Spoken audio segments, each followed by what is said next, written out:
बिस्मिल्लाहिर्रहमानिर्रहीम अस्सलाम वालेकुम डियर स्टूडेंट्स। आज हम जो टेस्ट सेशन चल रहा है एमसीक्यूज वाला, उसका जो टेस्ट नंबर 4 रिसेंटली हुआ था, 7 और 8 का टेस्ट अपलोड हुआ था चैनल पे।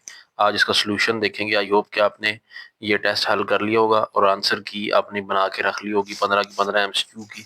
अब आप वो साथ सामने रख लें और साथ में पेंसिल रखें ताकि आप चेक कर सकें कि आपके कितने नंबर आए हैं, और जो एमसीक्यू आए थे आपको पता चल सके कि एमसीक्यू कहाँ से आए थे और ये कैसे सॉल्व होने थे। तो ये सारी चीज़ें आपको पता चल सकें तो आप अब जल्दी से अपनी पेंसिल और वो आंसर की जो आपने बनाई हुई है वो हाथ में रख लें।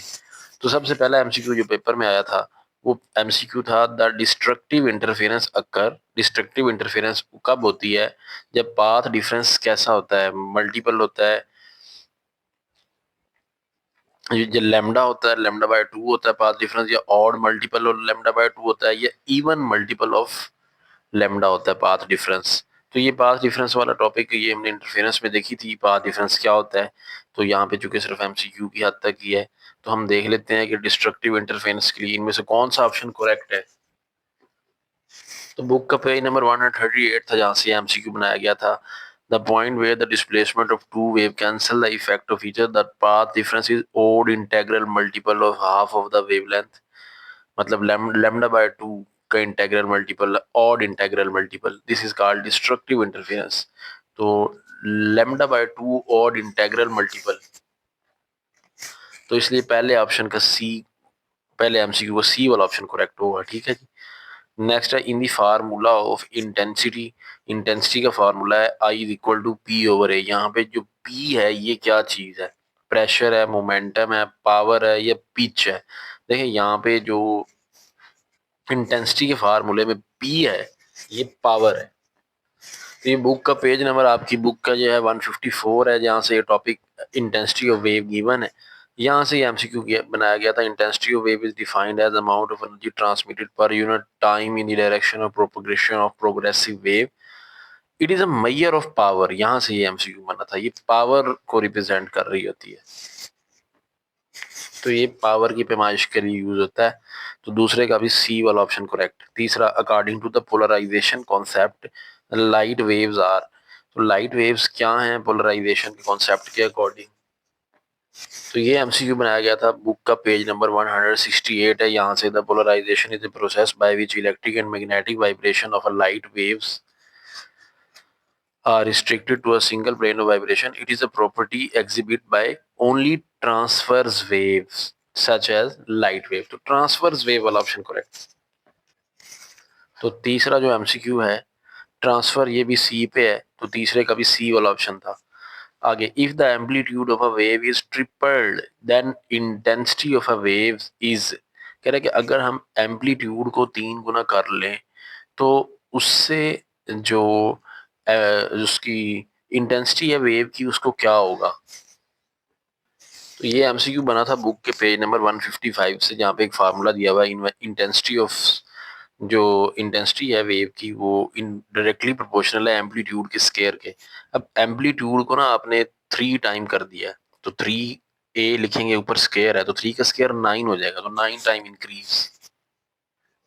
तो ये चौथा है, एम्पलीट्यूड ऑफ वेव अगर ट्रिपल करोगे तो 9 टाइम इंक्रीज हो जाएगा इंटेंसिटी। आगे, beat frequency is mathematically is defined as. Beat frequency को आप मैथमेटिकली कैसे डिफाइन करोगे? F1 plus F2, F1 minus F2, F1 multiply by F2, या F1 डिवाइडेड बाय F2। अब देखिए बीट्स की डेफिनेशन क्या है।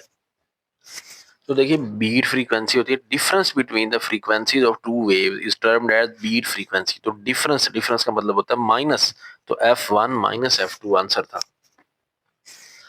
F1 माइनस F2 आंसर है, तो ये पांचवें एमसीक्यू का बी ऑप्शन करेक्ट है।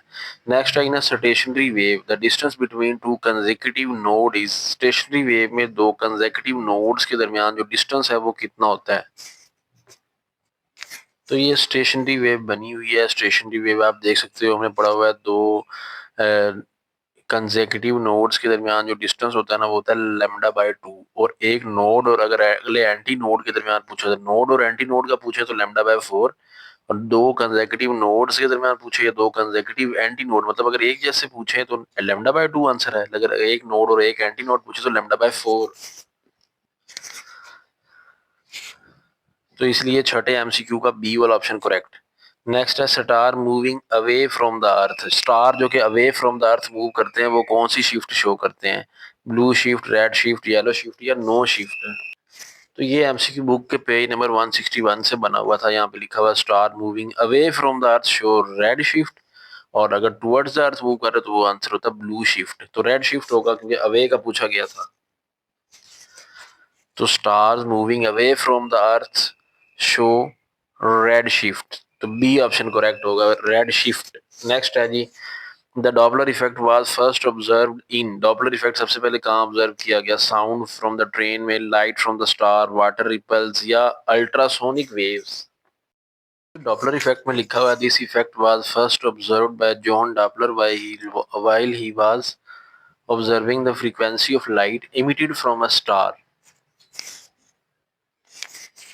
तो इसलिए इसके लिए इसका light from a star B वाला ऑप्शन करेक्ट होगा एमसीक्यू नंबर 8 का। What happen to a light when it reflects off from a smooth surface like water? तो नौवे एमसीक्यू का सी वाला ऑप्शन पार्शली पोलराइज, ये हमने पोलराइजेशन वाले टॉपिक में पढ़ा हुआ है। पार्शली पोलराइज हो जाती है जब लाइट जो है सरफेस लाइक वाटर से रिफ्लेक्ट होती। 10वां एमसीक्यू है विच field use polarization to study the light from a distant stars? कौन सी फील्ड जो है वो पोलराइजेशन को यूज करके स्टडी करती है light from a distant star? दूर दराज जो स्टार्स होते हैं उनकी लाइट जो होती है उसको स्टडी करने के लिए कौन सी फील्ड है जिसमें पोलराइजेशन यूज हो रही है? एस्ट्रोनॉमी में, जियोलॉजी में, माइक्रोस्कोपी या टेलीकम्युनिकेशन में? बुक का पेज नंबर 175 जहाँ से एमसीक्यू बना था, एस्ट्रोनॉमी वाला पोर्शन देखिए। Polarization help to analyze the cosmic phenomena like polarization of light from a distant stars or the cosmic microwaves background radiations।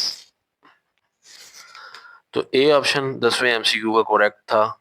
Astronomy, what is the arm length of a LIGO interferometer? LIGO interferometer की arm length कितनी होती है?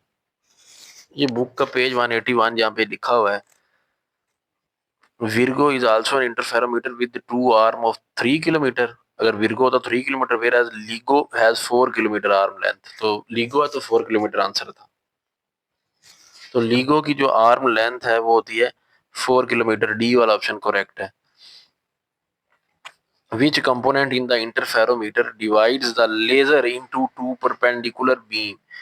तो interferometer का कौन सा component जो है वो लेजर बीम को टू परपेंडिकुलर डिवाइड कर देता है? रिसाइकलिंग मिरर है, एंड मिरर है, बीम स्प्लिटर है या फोटो डिटेक्टर है? बुक का ये पेज है 180, देख सकते हो आप। बीम स्प्लिटर में ये लिखा हुआ है it divides the laser beam into two perpendicular beams. तो बीम स्प्लिटर इसका करेक्ट आंसर बनता है, सी ऑप्शन करेक्ट है। An orbit with eccentricity e is equal to zero is a. तो ऐसा ऑर्बिट जिसकी इंसेंट्रिसिटी जीरो के इक्वल हो वो सर्कुलर होता है, इलिप्टिकल होता है, पैराबोलिक होता है या हाइपरबोलिक ट्रेजेक्टरी देता है? बुक का पेज नंबर 178 है, इसके लास्ट में ये चार रिजल्ट दिए गए हैं। अगर ई जीरो हो तो सर्कुलर ऑर्बिट होता है, ई वन हो तो पैराबोलिक होता है, ई ग्रेटर देन वन हो तो हाइपरबोलिक होता है, और जीरो से बड़ा और एक से छोटा अगर इंसेंट्रिसिटी हो तो इलिप्टिकल ऑर्बिट होता है। क्योंकि ई जीरो है तो सर्कुलर ऑर्बिट हमारा ऑप्शन करेक्ट था। तो सर्कुलर ऑर्बिट हमारा ए ऑप्शन है, करेक्ट है ये। उसके बाद सेकंड लास्ट है according to the Brewster law the refractive index n equal to. Refractive index n किसके इक्वल होता है ब्रिस्टल लॉ के अकॉर्डिंग? साइन थीटा पी के, cos theta p, tan theta p या कॉट थीटा पी के? Book का page 171 है जहाँ ब्रिस्टल लॉ गिवन है, तो आप यहाँ पे देख सकते हो टैन थीटा पी के इक्वल है ये रिफ्रैक्टिव इंडेक्स, यहाँ नीचे भी क्लियरली लिखा हुआ है tan theta p is equal to n. तो इसलिए एमसीक्यू नंबर 14 का आंसर सी वाला करेक्ट है, टैन थीटा पी। उसके बाद आखिरी 15वां एमसीक्यू है at Brewster angle. Brewster angle पे angle between reflected ray and refracted ray is. Brewster angle पे रिफ्लेक्टेड रे और रिफ्रैक्टेड रे के दरमियान एंगल कितना होता है? 0 डिग्री, 45 डिग्री, 90 डिग्री या 180 डिग्री? तो ये उसी के नीचे लिखा हुआ है in Brewster law the angle theta p for which the reflected ray and the refracted ray make is angle is 90 degree between them which is called Brewster angle। तो 90 डिग्री होता है जी रिफ्लेक्टेड रे और refracted रे के दरमियान angle Brewster law में। ठीक है जी। तो देखिए सारे एमसीक्यू बुक से ही बनते हैं, लेकिन बात वही है कि जो स्टडी करता है ना थॉरोली, उसी के एमसीक्यू सारे क्लियर होते हैं। तो सी वाला ऑप्शन जी ये करेक्ट बनेगा। 15वें एमसीक्यू का सी ऑप्शन करेक्ट। नहीं जी, आंसर की मुकम्मल हुई आज के हमारा जो टेस्ट था यूनिट 7-8 का। इंशाल्लाह आज शाम को चैप्टर नंबर 9-10 के एमसीक्यू का टेस्ट अपलोड हो जाएगा। चैनल पे नए हैं तो चैनल को सब्सक्राइब करना, वीडियो को लाइक करना मत भूलिएगा। मिलते हैं नेक्स्ट वीडियो में जल्द। अपना ख्याल रखिएगा। अल्लाह हाफिज़।